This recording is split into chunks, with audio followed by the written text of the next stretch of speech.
গণভোটের রায় নিয়ে ছিনিমিনি খেললে বিরোধী জোট আন্দোলনে যাবে বলে হুঁশিয়ারি দিয়েছেন জামায়াতের নায়েবে আমির ডাক্তার সৈয়দ আব্দুল্লাহ মোহাম্মদ তাহের। তিনি বলেন, যে জুলাই অভ্যুত্থানের কারণে এই অন্তর্বর্তী সরকার গঠিত হয়েছে, ত্রয়োদশ জাতীয় সংসদ নির্বাচন হয়েছে, সেই জুলাই সংস্কার কমিশনকে অস্বীকার করা জুলাই যোদ্ধাদের রক্তের সঙ্গে বেইমানির নামান্তর। এই ইস্যুতে জামায়াত কোনো ছাড় দেবে না।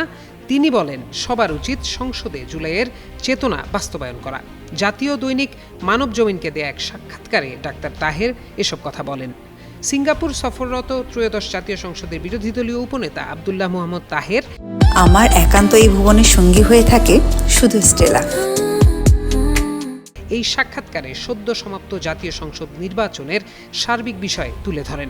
জামায়াত জনমানুষের সমর্থন পেয়েছে এবং জনগণ তার দলের প্রার্থীদের মন খুলে ভোট দিয়েছে দাবি করে আব্দুল্লাহ তাহের বলেন, ক্যালকুলেটিভ পদ্ধতিতে কমপক্ষে 50 আসনের ফলাফল পরিবর্তন করা হয়েছে। বিদায়ী অন্তর্বর্তী সরকারের কোনো উপদেষ্টা পরিকল্পিতভাবে 10 থেকে 15 হাজার ভোটের মেকানিজম করে জামায়াত প্রার্থীদের পরাজিত করেছেন। জামায়াত প্রার্থীরা দেখেছেন মানুষ তাদের স্বতঃস্ফূর্ত ভোট দিচ্ছে, কিন্তু দিন শেষে এই ভোটের ফলাফল যে পরিবর্তন করা যায় সে ব্যাপারে তারা সতর্ক ছিলেন না। ফলে জনগণের ভোট তাদের পক্ষে পড়লেও গণনার সময় তা চলে গেছে প্রতিপক্ষের অনুকূলে। নির্বাচনোত্তর জামায়াত আমির ডাক্তার শফিকুর রহমানের সঙ্গে বিএনপি চেয়ারম্যান তারেক রহমানের সৌজন্য সাক্ষাৎকে ইতিবাচক রাজনীতির সূচনা হিসেবে দেখছেন আব্দুল্লাহ তাহের। জাতীয় পরিষদের সদস্য হিসেবে বিএনপি শপথ না নেয় এবং জামায়াত জোট সরকারের শপথ অনুষ্ঠানে না থাকা জনমনে কি বার্তা দেয় এমন প্রশ্নে আব্দুল্লাহ তাহের বলেন, জামায়াতের বক্তব্য পরিষ্কার, তারা যে কোনো ভালো কাজে সরকারকে সহযোগিতা করবে।